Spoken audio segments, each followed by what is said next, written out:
मैं उसे मना करती रही मगर उसने मेरी एक न सुनी। मेरे नाम होना है। मेरी उम्र 18 साल है। ये कहानी जो मैं आपको सुनाने जा रही हूँ वो 3 साल पुरानी है, जब मैं सिर्फ 12 साल की थी।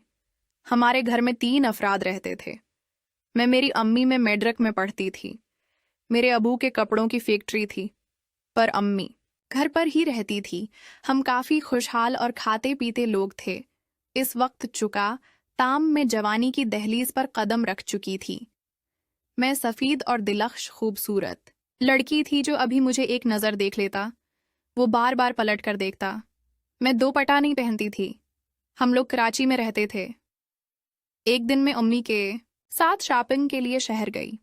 हमारा ड्राइवर जो हमारे घर के एक क्वार्टर में रहता था और तकरीबन 20 साल का था, वो बहुत खूबसूरत था और गारा था और काफी सेहतमंद भी था।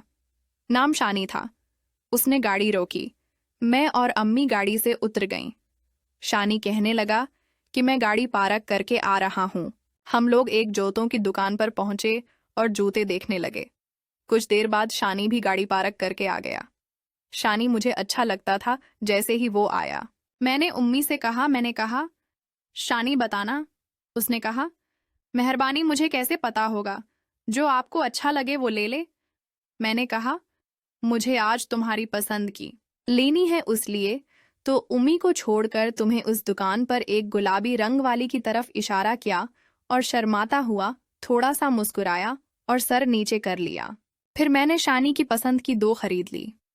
अलग अलग रंग में। अब मैं नोट कर रही थी कि शानी मुझे चोरी चोरी नजरों से देख रहा था। फिर हम दोनों वापस आ गए और मिलकर काफी सारी शॉपिंग की। फिर घर वापस आ गए। आज मैं बहुत खुश थी। हमारे घर में एक मासी काम करती थी, खाना भी बनाती थी। इस का नाम शीमा था। मैंने कहा आप डाइनिंग रूम में आ जाएं। फिर मैंने उम्मी अबा को खाने की मेज पर बुलाया और सलाम किया। अबा कहने लगे कैसी हो अबू की जान? मैंने कहा अबा मैं ठीक हूँ। अबा पूछने लगे आज शॉपिंग की है मेरी बेटी ने? मैंने कहा जी अबा। फिर हम मिलकर खाना खाने लगे। खाना खाने के बाद हम सब अपने अपने ऐसे कमरों में चले गए। मैं शानी के क्वार्टर में गई। वो नीचे बैठा खाना खा रहा था। उसने जैसे ही मुझे देखा तो एक दम चौंक गया और फौरन खड़ा हो गया।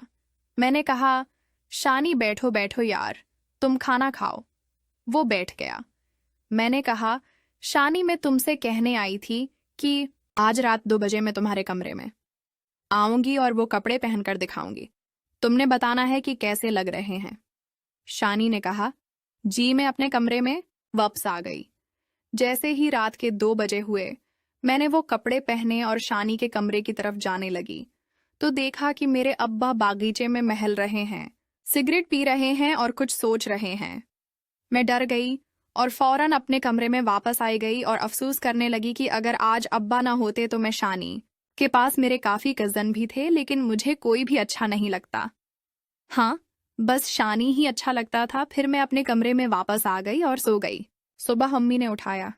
मैं तैयार हुई और नाश्ता करने के बाद गेट से बाहर आई स्कूल जाने के लिए। शानी बाहर गाड़ी साफ कर रहा था। मैंने उसे सलाम क्या? उसने जवाब दिया, लेकिन ऐसी जैसे वो मुझसे नहीं मालूम। नाराज हूं मैं गाड़ी में बैठ गई। शानी मुझे स्कूल छोड़ने के लिए गाड़ी चलाने लगा। चलती गाड़ी में मैंने शानी से कहा शानी रात के लिए माजरत यार, मैं आ तो रही थी तैयार होकर, जो हमारी पसंद के कपड़े लिए थे, लेकिन अब्बा जाग रहे थे। इन्हें देखकर फौरन वापस अपने कमरे में चली गई। पता नहीं अब्बा क्यों जाग रहे थे, सिगरेट भी पी रहे थे और टहल भी रहे थे, मतलब कुछ सोच रहे। पता नहीं अब्बा को कैसी परेशानी थी, लेकिन यार मैं कोशिश करूंगी। आज रात अगर मौका मिला तो कपड़े पहनकर तुम्हें दिखाने के लिए तुम्हारे कमरे में जरूर आऊंगी। मैं बोलती जा रही थी और शानी खामोशी से सुनता जा रहा था। मैं कहा शानी मेरी बात सुन रहे हो? अब शानी ने कहा जी। मैंने कहा शानी मेरी बात सुन रहे हो? मुझे मत कहा करो हारा, कहकर शानी कहने लगा अगर आपकी अम्मी को पता चल गया तो वो मुझे नौकरी से निकाल देंगी। मैंने कहा अच्छा उम्मी के सामने कहा करो, लेकिन जब गाड़ी में हूं तो मुझे हरा कहा करो। फिर मेरा स्कूल आ गया और मैं स्कूल चली गई। एक सरी मेरे स्कूल की छट्टी होती और ठीक एक सेरी शानी मुझे लेने आ जाता था। आज भी वही हुआ। वो मुझे लेने आ गया।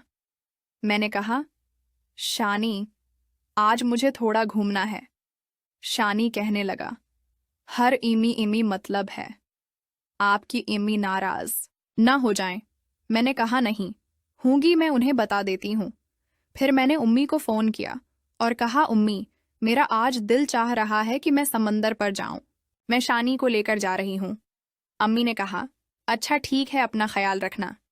फिर मैंने शानी को बताया कि अम्मी को बता दिया है, फख्र की जरूरत नहीं।